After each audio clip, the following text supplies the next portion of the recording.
Hello students, today we will be learning a poem, The Legend of Northland, composed by Feb Gad. This poem is a ballet. Ballet is a narrative poem which is written in the short stanzas. This is a narrative poem. So let us see stanza-wise explanation of the poem.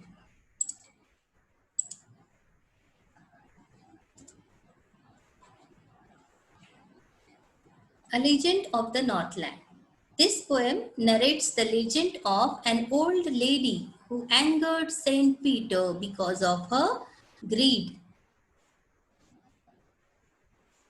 Away, away in the Northland, where the hours of the day are few and the nights are so long in winter that they cannot sleep them through. In the region around the North Pole, the duration of the day is very less because its position is such that the sun's rays reach for a very less time. When this area is experiencing winter season, the duration of night is very long and the daytime hours are very less. In line 4, they means in line 4, they refers to the people who live in this region. The poet says that the duration of the night time is so long that the people cannot sleep them through. If they go to bed, take a few hours of sleep and then they wake up. It is still night time. He wants to emphasize on the fact that the duration of the night is very long, where they harness the swift reindeer to the sledges when it snows, and the children look like bears' cubs in their funny furry clothes. Sledges, what are the sledges? A vehicle on runners for conveying loads or passengers over snow or ice, often pulled by draught animals. To harness means to tie the reindeers with a rope to a sledge so that it can be used for transportation. And what is meant by swift? Swift means something which runs very fast. Let us see the explanation. The Northland region experiences severe cold conditions. It is a snowy area. The reindeer is an animal which is found in this polar region. People tie the reindeers to sledges and then the reindeers pull the sledges. He adds that the children look like young ones of a bear because they wear funny looking clothes made of fur which is like the furry skin of a bear. Next stanza. They tell them a curious story. I don't believe it is true. And yet you may learn a lesson if I tell the tale to you. Now you can see here tell. Okay. But both the words spells differently and the meanings also different. Let us see what is meant by curious first. Curious means strange. Now we will see the explanation of this stanza. In line 1, you can see here they, which refers to the parents or elders, and them. Them refers to the children or the younger generation. The elders of the Northland region tell a strange and interesting story to the younger generation. The poet says that he doesn't think that the story is true. But if he tells the story to the reader, maybe the reader could learn a lesson from it. The story gives an important message. Let us move to the next stanza.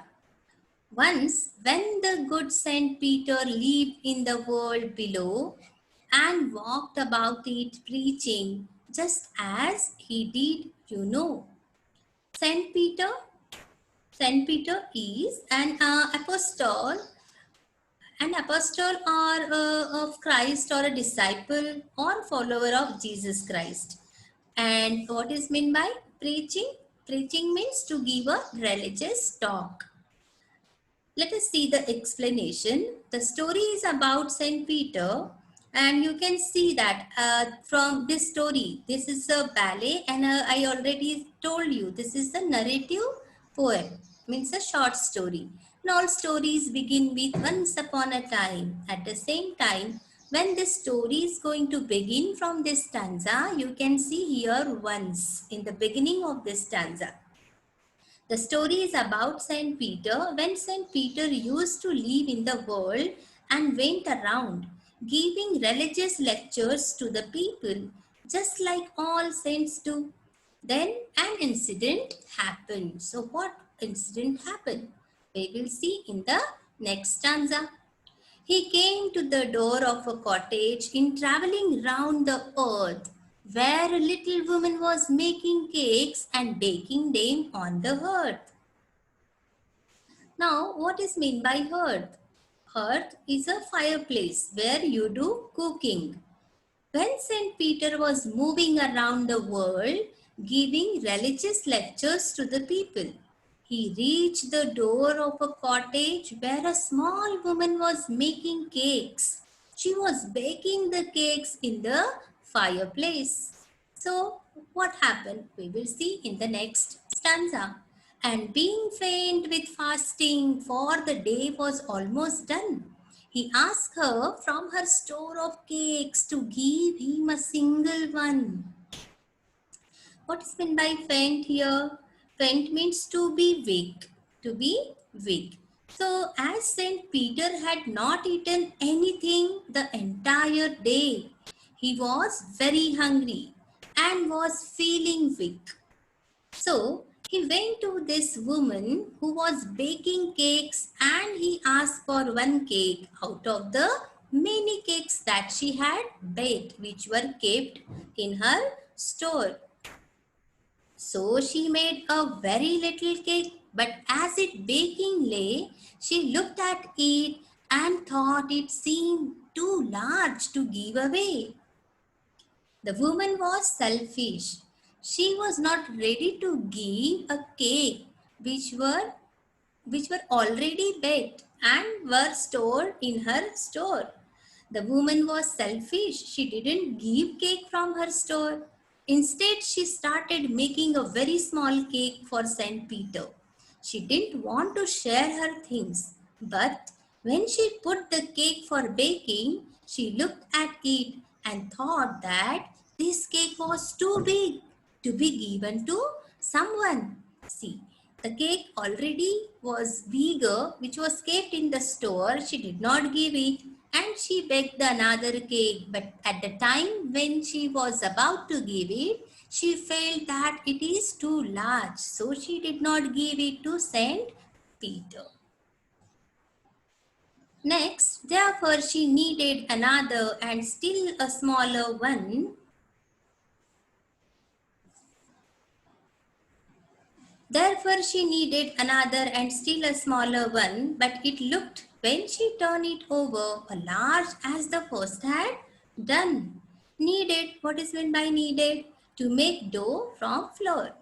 The little miser woman, miser, greedy. Okay, the woman was greedy. She was miser. The little miser woman thought that the cake was too big to be given away. So she started making another smaller cake. When she looked at that cake, she again felt that it was as big as the previous one. Again, she was not ready to give this smaller cake to Saint Peter. So this way she was too greedy. She was not ready to part whatever things she was having with her. So this way she was not ready at all to give the cake to the hungry Saint Peter. So here we will stop, and in the next video we will see the explanation of the remaining stanzas. Thank you.